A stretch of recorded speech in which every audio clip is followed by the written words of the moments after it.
Experiência. Bom dia, pessoal. Eu sou Maurício Carvalho, do Porto Digital. Como eu já fiz uma outra apresentação no outro encontro, e o tempo aqui é mais curto, eu pedi para o Felipe, que é da Unilever, ele falar sobre o case da Unilever lá no Porto Digital, nessa área de Open Innovation, mas eu estou aqui depois para a gente poder explicar melhor, se vocês quiserem tirar alguma dúvida.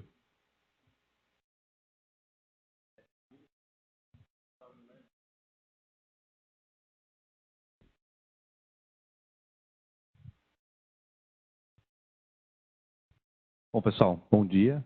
Meu nome é Felipe Hesk, trabalho na Unilever. E só queria comentar até 3 coisas. Eu sou gerente de TI. A gente não tem uma estrutura hoje formal de inovação aberta. Foi uma coisa que a gente começou a criar, inclusive através desse trabalho com o Porto Digital. A gente também não teve budget para fazer o que a gente se propôs, e também foi uma coisa bacana para a gente poder explorar.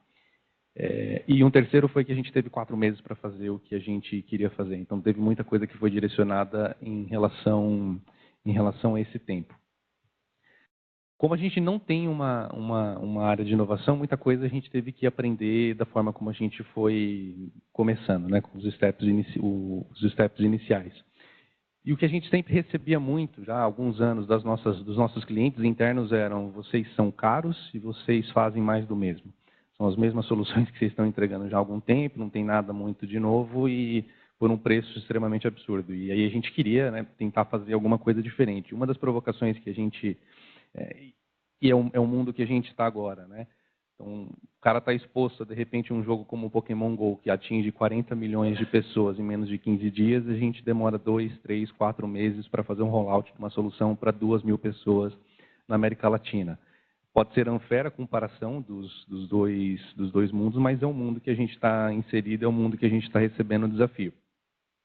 Só que quando a gente começou a falar de inovação, para a gente era tudo muito novo, um monte de buzzword, que a gente não sabia muito bem o que significava. Legal, a gente lê o livro, tudo muito bonito, tudo funciona, mas o que a gente consegue extrair disso, né? Como é que a gente consegue colocar isso realmente em prática? E outra, a minha indústria, eu tenho que vender sabão em pó, eu tenho que garantir que o sabonete está lá na gôndola, não estou aqui para ficar inventando coisas de tecnologia. Como é que eu uso tudo isso ao meu favor e como é que eu justifico a gente colocar um tempo dedicado de recursos e, no futuro, investimento, já que a gente não tinha. E quando a gente começou era isso, era uma folha em branco. A gente nunca tinha trabalhado com inovação aberta, a gente estava começando, e para a gente era uma folha em branco que a gente deveria desenhar por nós mesmos. E a primeira coisa que a gente foi procurar foi um parceiro. Alguém que tivesse experiência, alguém que pudesse nos guiar. E esse foi o papel do Porto Digital. E por que do Porto Digital, né? Apesar da gente estar aqui em São Paulo, a gente tem uma conexão já com Recife há algum tempo, por conta das nossas fábricas, por conta dos nossos centros de distribuição, escritórios regionais de venda. A gente já tinha iniciado algumas conversas há um tempo atrás com pessoas expoentes do Porto Digital, como o próprio Cláudio Marinho, que foi uma das pessoas que ajudou a fundação do Porto Digital. Mas o que a gente viu no Porto Digital era uma coisa muito interessante, que fosse um ator que pudesse articular com a gente dentro de um ecossistema. Para quem não conhecia nada, a gente precisava de alguém que guiasse e falasse: está aqui esse grupo de startups, isso aqui é um grupo de investimento, isso aqui você vai conversar com as universidades. E mais ainda, a forma como o Porto Digital é estruturado, né? Diferente, adoro o conceito do cubo, e o que eu acho muito legal em Recife é que é um parque de tecnologia, mas que ele está ali enraizado dentro da cidade. Pode, de repente, ter um número de startups menor do que São Paulo, se a gente for comparar em números quantitativos, mas está dentro da cidade. Você está passando ali, você não teve que passar por uma portaria nem nada. Você está na cidade, você está efetivamente dentro de um parque de tecnologia. E por isso, um dos segundos princípios que a gente colocou foi: a gente precisa viver o ecossistema. Não dá para a gente ficar aqui sentado dentro do escritório da Unilever, trabalhando da mesma forma. A gente quer respirar, sentir esse ar diferente de inovação. Muito difícil morar nessa cidade, então a gente foi para lá 4 meses. Na verdade, eu fui para lá, fiquei 4 meses dentro de Recife. Muito complicado morar com uma visão dessa durante 4 meses. Mas a gente precisava disso, tomar um café no Passa Alfândega, conversar com o CEO de uma empresa, assim como as histórias que a gente ouviu do Cuba agora há pouco, de você estar conversando num café e, de repente, isso gerar uma ideia, isso gerar algum tipo de negócio, um negócio futuro. O terceiro princípio foi: a gente não queria ter um distanciamento com as startups ou com os atores do ecossistema, a gente queria trabalhar junto. Então, ao invés de fazer alguma apresentação que as startups viessem mostrar essa solução, a gente queria colocar eles para trabalhar com as pessoas da Unilever, para a gente ver o que ia sair dessa confusão. Porque é diferente. A gente está acostumado a trabalhar com grandes players como Accenture ou como Capgemini, que tem muito bem estruturadinho, que te traz um plano para 2, 3, 4 meses. Mas como é que é trabalhar com uma empresa que tem 4 pessoas, o cara aparece de bermuda no meio da reunião? Como é que você lida? Será que a organização está preparada para trabalhar dessa forma? Então, a gente queria gerar experimentação para gerar... A gente queria fazer experimentação para gerar um engajamento, principalmente interno, e para a gente aprender no dia a dia o que seria trabalhar com um ambiente como esse. E, por último, vender dentro de casa. Não ia adiantar nada se a gente fizesse tudo isso e isso ficasse guardado num grupo de 4, 5 pessoas, porque, ao final, o que a gente queria com tudo isso era provar que existia um modelo e que a gente deveria estruturar coisas para o futuro, mas de uma maneira mais formal. Não sei se você quer adicionar alguma coisa aqui, Maurício, dessa... Legal. E aí, só para contar um pouco do que foram, um resumo desses 4 meses, como é que a gente teve essa linha de raciocínio. Primeiro, a gente organizou um kickoff onde a gente levou uma boa parte da liderança da Unilever para o Porto Digital, para que eles sentissem um pouco do que seria, conversassem com algumas startups. A gente fez uma seleção baseada em alguns desafios reais da companhia. Também a gente não queria que fosse alguma coisa que no final do dia depois não fizesse sentido, então a gente selecionou alguns desafios que a gente estava sentindo no dia a dia, para que a gente pudesse fazer uma curadoria e selecionar as startups que iam trabalhar com a gente. Para então a gente fazer prototipagem, e aqui para a gente foi o principal. A pergunta não era o que a gente precisa fazer, mas era o que a gente consegue fazer em um mês.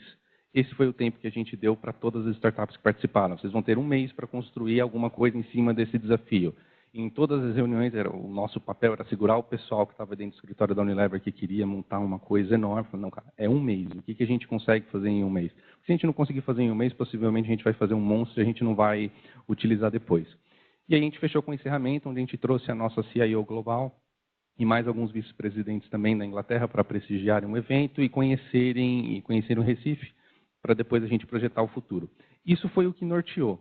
Mas, nesse meio tempo, aconteceram várias outras coisas. Então, a gente aproveitou da nossa presença ali para fazer mentoria nas universidades, para participar de programas de inovação com as universidades. A gente rodou um primeiro hackathon da Unilever, que apesar de a gente estar aqui em São Paulo, o primeiro hackathon da Unilever no Brasil foi feito em Recife. Na época, o tema que a gente utilizou foi das metas globais das Nações Unidas. O engajamento foi excelente. A gente acabou testando modelos de matchmaking para projetos reais em questões de 2, 3 meses. Um dos casos que a gente tem foi com a Joy Street, que eles fazem toda uma plataforma de treinamento virtual, que a gente aproveitou a presença para já colocar em um projeto que a gente estava utilizando. A gente foi com uma linha de raciocínio, mas no final a gente acabou fazendo muito mais coisa nesses 4 meses. E o resultado que a gente viu foi uma série de benefícios, não só para a gente, que foi para lá, mas para todo o ecossistema. Se, por um lado, a gente teve ideias, a gente conseguiu colocar em prática e provar um modelo, esse modelo também pode ser utilizado para o Porto Digital em outras iniciativas. O que a gente conseguiu construir junto, hoje eu sei também que está sendo utilizado em outros casos de inovação aberta. Da mesma forma para a universidade. Era uma das coisas que a gente colocava. Legal a gente montar uma ideia, a gente investir com uma startup, mas a diferença de você sentar numa universidade e ali você colocar a semente do qual que é o problema de uma indústria de bens de consumo. Porque a molecada que está no 2º, 3º ano não quer criar uma startup para resolver um problema de indústria de bens de consumo. Ele quer fazer um app para food truck, ele quer fazer um app para outra coisa. Mas e o problema de uma empresa que fatura 50 bilhões de euros todos os anos? Tem muito potencial ali. A gente conheceu uma startup, foi inclusive uma das startups que a gente trabalhou junto, que se chama Inlocomedia, que em 4 anos eles estão faturando mais de 100 milhões. E tudo veio de uma ideia de uma aula dentro da faculdade. Então, existe uma aula de inovação dentro da UFPE, que eles hackearam todo o sistema, juntaram gente de design com gente de desenvolvimento, e isso saiu da aula, uma ideia de 100 milhões. Então, o valor da gente está dentro da universidade, e não vai ser uma coisa que a gente vai ter o resultado no próximo 1, 2, 3 anos. Isso aqui a gente imagina que é para o futuro. E a gente criou uma rede de relacionamento interessante, porque isso aconteceu no final de 2016. 2017 foi um ano atípico para a Unilever, para quem acompanhou os noticiários no começo do ano, mas isso gerou uma conexão que a gente não perde mais. Então, agora, no meio do ano, a gente recebeu o convite para participar de um Startup Weekend voltado com o tema Mulheres em Tecnologia, mas isso tudo dado ao relacionamento que a gente criou. E para as startups, acho que talvez os que mais tiveram benefício, né? Das duas que a gente trabalharam, uma começou a investir numa vertical que eles não investiam, que foi a Neurotech. Era uma vertical com indústria de bens de consumo que nunca tinham feito e começaram a fazer. E esse da Inloco, esse protótipo que a gente desenvolveu, que era para entender o comportamento do shopper no mundo offline, que hoje é muito fácil a gente entender o comportamento do shopper no mundo online, mas e aí, né? O que acontece quando ele vai realmente numa drogaria? A gente não tem informação nenhuma. E foi um case que eles apresentaram no começo do ano em Lyon, na França, num evento que eles foram convidados, e eles levaram isso como um dos cases. Então, para a gente foi muito bacana. Tem muita coisa acontecendo. Em breve, a gente deve anunciar aí os nossos próximos passos de uma maneira mais formal, mas 2018 a gente espera seja um ano bem interessante para a Unilever e para o Porto Digital. É isso que eu trouxe para a gente conversar. Depois a gente bate um papo. Obrigado.